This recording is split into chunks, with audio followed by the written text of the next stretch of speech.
कि आखिर विद्यालय से इतने भारी तादाद में क्यों अनुपस्थिति रह रही है बच्चों का। बच्चे तो हैं, जिन 25 लाख छात्र छात्राओं का नामांकन रद्द किया गया है वो बच्चे हैं, ऐसा नहीं है कि फोर्स नामांकन था, वो तो बच्चे हैं, वो अनुपस्थित रहे थे विद्यालय से, इसलिए उनका नाम काटा गया। अर्थात एससीएस के पाठक के इस कुकृत्य और इस निर्देश के कारण 25 लाख बिहार का बच्चा जो है वह अब साक्षर नहीं हो पाएगा, वह अनपढ़ रह जाएगा।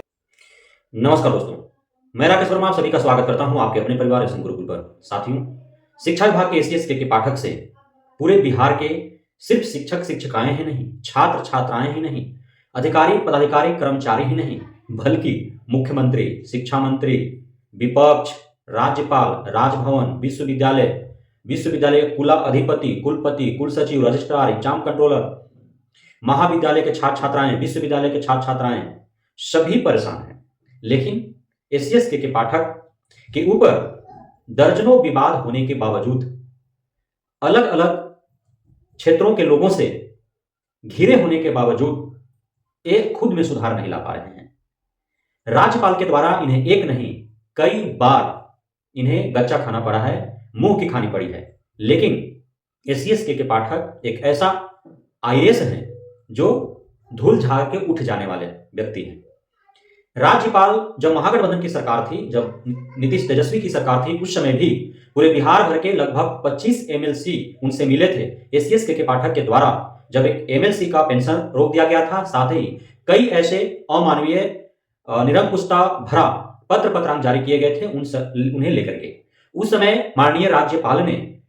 एससीएस के पाठक द्वारा जारी 3 पत्रांक को उन्होंने अमानवीय, असंवैधानिक, गैर कानूनी करार दिया था। साथ ही उन्होंने उस समय के तत्कालीन सरकार के सचिव को, राजभवन के सचिव के द्वारा पत्र लिखा गया था। यूं कह सकते हैं कि राज्यपाल के द्वारा सरकार को पत्र लिखे गए थे आईएएस एससीएस के पाठक पर कार्रवाई करने के लिए। लेकिन नीतीश कुमार इतने मजबूर हैं इस एससीएस के प्रति कि वे कुछ इन्हें नहीं बिगाड़ पा रहे हैं, कुछ इन्हें कार्रवाई नहीं कर पा रहे हैं। यहां तक कि माननीय मुख्यमंत्री नीतीश कुमार के द्वारा सदन में विद्यालय टाइमिंग को लेकर के जो घोषणा की गई, साथ ही उन्होंने भय दिखाते हुए घोषणा किया था कि यदि कोई भी अधिकारी पदाधिकारी सदन में मुख्यमंत्री के द्वारा घोषणा किए गए टाइम टेबल को अनुपालन नहीं करते हैं तो उन पर कार्रवाइयां होगी। और उसी दिन, जिस दिन सदन से घोषणा हुआ था, उस दिन शाम को एससीएस के पाठक ने भीसी में उन्होंने कहा कि 9 से 5 ही विद्यालय चलेंगे, और साथ ही उन्होंने आपत्तिजनक शब्द का भी इस्तेमाल किया था शिक्षकों को संबोधित करने के लिए, और उन्हें 9 से 10 क्या करना है और 4 से 5 क्या करना है, पूरा उन्होंने रूटीन भी बता दिया था। उसके बाद से काफी सदन में हंगामे हुए, दोनों सदनों में, विधानसभा में भी, विधान परिषद में भी, और दोनों जगहों पर मुख्यमंत्री और शिक्षा मंत्री माननीय सदस्यों के द्वारा उठाए प्रश्नों का जवाब देते नजर आए, एससीएस के पाठक का बचाव करते नजर आए। लेकिन हुआ क्या? कुछ नहीं, अब तक वैसा ही जैसा कि तैसा है। अब तो खैर वो टाइमिंग ही जो है प्राकृतिक कारणों से उसे ताक पर रख करके अब मॉर्निंग विद्यालय चलेंगे, शायद 1 अप्रैल 2024 से। उसके बाद गर्मी का छुट्टी होगा, जब फिर 1 जुलाई से विद्यालय जो है वो 9 से 5 चलाए जाएंगे। तो ये प्राकृतिक कारणों से हुआ, लेकिन इसमें सरकार के द्वारा कोई भी पहल नहीं किया गया। जो पहल भी किया गया उसको नजरअंदाज कर दिया गया एससीएस के पाठक के द्वारा। लेकिन राज्यपाल के सामने हमेशा एससीएस पाठक को मुंह की खानी पड़ी है, हमेशा, चाहे वो विश्वविद्यालयों के बैठक को लेकर के हो। एक नहीं, 3 बार एससीएस के पाठक ने बैठक बुलाया, लेकिन तीनों बार स्थगित करना पड़ा। और एससीएस के पाठक ने विश्वविद्यालय के कुलपति, कुल सचिव, एग्जाम कंट्रोलर और रजिस्ट्रार के खिलाफ जो उन्होंने एफआईआर दर्ज करने की धमकी दिया था, साथ ही उनका वेतन स्थगित कर दिया था और सभी विश्वविद्यालय के खाते सीज कर दिए थे। तो राज्यपाल के हस्तक्षेप के बाद वो सारे फिर खाते सीज जो थे वो फिर से ओपन हो गए और स्थगित जो वेतन था उनका जारी हो गया। साथ ही जो एफआईआर दर्ज करने की बात थी उसे फिर जो है वापस ले लिया गया। हालांकि जिस पत्र के द्वारा ये सारे कार्रवाई किए गए थे वो पत्र रद्द नहीं किया गया, लेकिन औपचारिक रूप से घोषणा कर दी गई थी शिक्षा विभाग के द्वारा, और वो सारे अब जारी भी हैं। वो आपका खाता जो सीज था वो ओपन हो गया है, और जो स्थगित वेतन थे वो जारी हो गया है, कंटिन्यू हो गया है, और जो एफआईआर दर्ज करने की बात थी उससे वो शिक्षा विभाग वापस हो गई है। उसके बाद जो है कोई बैठक नहीं हुआ यूं है कि माननीय राज्यपाल, चूंकि जो राज्यपाल राज्य के होते हैं वे पदेन कुला अधिपति होते हैं विश्वविद्यालय के, तो कुला अधिपति के हैसियत से माननीय राज्यपाल अर्लेकर साहब तिलका मांझी भागलपुर विश्वविद्यालय में एक बैठक को संबोधित करते हुए उन्होंने एससीएस के पाठक को आड़े हाथ ले लिया। एससीएस के पाठक के द्वारा पूरे बिहार भर के लगभग 25 लाख छात्र छात्राओं का जो नामांकन रद्द किया गया है मात्र इसलिए कि वे 3 दिन 5 दिन 1 हफ्ता 10 दिन लगातार विद्यालय नहीं आ रहे थे। तो अर्लेकर साहब का साफ साफ कहना था कि एससीएस के पाठक ने सिर्फ एक पत्र जारी करके पूरे बिहार भर के 25 लाख छात्र छात्राओं का कक्षा प्रथम से 12वीं तक के छात्र छात्राओं का उन्होंने नामांकन रद्द कर दिया, एडमिशन उन्होंने डिसमिस कर दिया। लेकिन इससे पहले उन्होंने जानने का प्रयास नहीं किया कि आखिर कोई बच्चा विद्यालय क्यों नहीं आ रहा है, 3 दिन 5 दिन 7 दिन 10 दिन 15 दिन गायब क्यों रह रहा है बच्चा, उसके पीछे का रीजन क्या है, उन्होंने जानना नहीं चाहा। यह बात मैंने उस समय ही उठाया था जिस समय नामांकन रद्द किए गए थे, और मैंने यह कहा था कि ये जो 25 लाख लगभग नामांकन रद्द किए गए हैं, इसमें निजी विद्यालयों में पढ़ने वाले विद्यार्थियों की संख्या कम है, क्योंकि वैसे बहुत कम विद्यार्थी हैं जो निजी विद्यालयों में पढ़ते हैं और सरकारी विद्यालयों में उनका नामांकन होता है, बहुत कम। लेकिन ये जो नाम कटे हैं, उस कटने वाले नाम में अधिकांश कौन लोग हैं? वे लोग हैं जो भूमिहीन हैं, जो मजदूर हैं, जो किसान हैं, जो दाने दाने के लिए मोहताज रहते हैं, जो कृषक मजदूर हैं, वे उन लोगों के बच्चों का है जो समाज के अंत में बसे हुए लोग हैं, उनके बच्चे का नाम कटा है अधिकांशतः। इसके पीछे का रीजन क्या है? क्योंकि आप सभी को पता है कि बिहार ही नहीं, भारत कृषि प्रधान देश है, और जब यहाँ पे कहीं पे 2 फसल होते हैं, कहीं पे 3 फसल होते हैं, कहीं पर सालों भर खेती होती है, तो जब जोतने कोड़ने का समय होता है, फसल बुनने का बोने का समय होता है, जब काटने का दौनी का समय होता है, तो उस समय जो है अपने माता पिता के साथ, अपने परिवारजन के साथ बच्चे भी खेतों में जाते हैं काम करने के लिए। इस वजह से वो लगातार कुछ दिनों तक विद्यालय से गायब रहते हैं। तो इस परिस्थिति में नाम काट दिया गया उनका, तो यह तो उनके साथ नाइंसाफी है। नाम काटने से पूर्व सर्वे कराना चाहिए था एसएससी के पाठक को घर घर जाकर के, और वो सर्वे कराना बहुत बड़ा फजीहत नहीं था। जब जाति जनगणना हो सकता है पूरे बिहार का, 10 साल में एक बार जब गणना हो सकता है, जनगणना हो सकता है, जब पशु पक्षी गिने जा सकते हैं, जब बोड़ा गिनवाया जा सकते हैं, जब खुले में शौच करने वाले का फोटो जब शिक्षकों से लिवाया जा सकते हैं, जब प्रत्येक दिन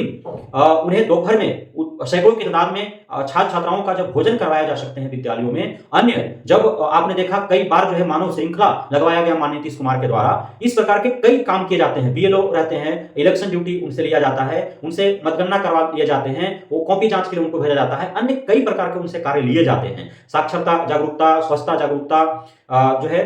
स्वास्थ्य जागरूकता, इस प्रकार के कार्य लिए जाते हैं। जब सभी कार्य शिक्षकों से करवाए जा रहे हैं, तो जिस कार्य के लिए मूल रूप से उन्हें बहाली किया गया है, भर्ती किया गया है कि बिहार के शैक्षणिक पिछड़ेपन को दूर करें, बिहार के सरकारी विद्यालय में पढ़ने वाले समाज के अंत में बसे हुए लोगों के बच्चों को साक्षर कर सकें, वो उन्हें अक्षर बोध और अंक बोध करा सके, उन्हें गुणवत्तापूर्ण शिक्षा प्रदान कर सके, जब उसी कार्य को जब निपुणता से नहीं करवा पा रहा है सरकार और विभाग, तो फिर क्या मायने रह जाता है। तो उन शिक्षकों से,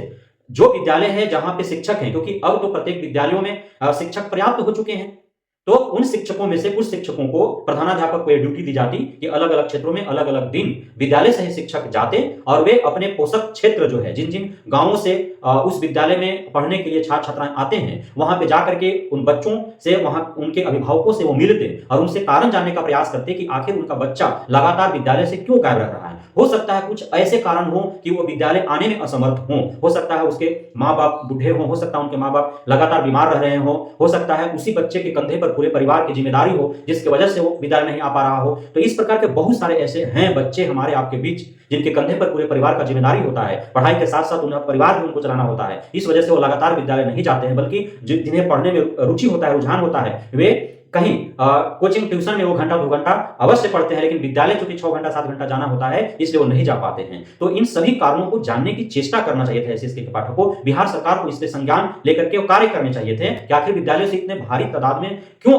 अनुपस्थिति रह रही है बच्चों का। बच्चे तो हैं, जिन 25 लाख छात्र छात्राओं का नामांकन रद्द किया गया है वो बच्चे हैं, ऐसा नहीं है कि फोर्स नामांकन था, वो तो बच्चे हैं, वो अनुपस्थित रहे थे विद्यालय से, इसलिए उनका नाम काटा गया। अर्थात एससीएस के पाठक के इस कुकृत्य और इस निर्देश के कारण 25 लाख बिहार का बच्चा जो है वह अब साक्षर नहीं हो पाएगा, वह अनपढ़ रह जाएगा। इसके लिए क्यों नहीं ध्यान दिया जा रहा है? राज्यपाल अर्लेकर साहब का साफ जो है वो एससीएस के पाठक को इस एक्शन को लेकर के उन्होंने कड़ा रुख अपनाया और कड़े शब्दों में एससीएस के पाठक को उन्होंने चेतावनी देने का प्रयास किया, और इस पे बिहार सरकार को उन्होंने कहा कि संज्ञान लेते हुए और उस पत्र को रद्द करना चाहिए, और जो भी जिनका नामांकन काटा गया है उनके घरों में जाकर के उनके माता पिता से मिलना चाहिए कि आखिर उनके साथ मजबूरी क्या है। साथ ही विश्वविद्यालयों के जो खाते सीज किए गए थे, जो वहां के जो भी कुलपति थे, कुल सचिव थे, रजिस्ट्रार थे, एग्जाम कंट्रोलर थे, उनका जो वेतन स्थगित किया गया था, उन पर एफआईआर दर्ज करने की जो भय दिखाया जा रहा था, उस पर भी उन्होंने आपत्ति जाहिर किया। और SC/ST के पाठक को कहा जा सकता है कि राज्यपाल के द्वारा एक कड़ी चेतावनी और उनको लताड़ा गया है डायरेक्ट रूप से कि इस प्रकार के जो कुकृत्य है SC/ST के पाठक का, इसके जरिए बिहार में शिक्षा में सुधार नहीं हो सकता है, बल्कि बिहार जो है अब और अनपढ़ों का गढ़ बन जाएगा, निरक्षरों का गढ़ बन जाएगा। जिनका नामांकन 25 लाख छात्र छात्राओं को काटा गया है, वो निरक्षर और अनपढ़ रह जाएंगे SC/ST के पाठक के कारण। तो इस पर संज्ञान लेने और ध्यान देने की आवश्यकता है। तो इसलिए हमें अब चूंकि चुनाव का माहौल है, इसलिए इन सारी बातों को ध्यान में रखते हुए हमें वोट देना है। न जाति को, न धर्म को, जाति धर्म भाषा क्षेत्र से ऊपर उठ करके, और जो मूलभूत मुद्दे को हमारे आपके बीच लेकर के आए, इन पर जो कार्य करने का हमें विश्वास दे, उन्हीं नेताओं को चुनना है, न कि जाति और धर्म को देखकर किसी भी अरे गहरे नथु खैरों को चुन देना है। और फिर 5 साल हम हाथ पर हाथ धरे रह जाएंगे और फिर हमारा देश उन अनपढ़ों जाहिलों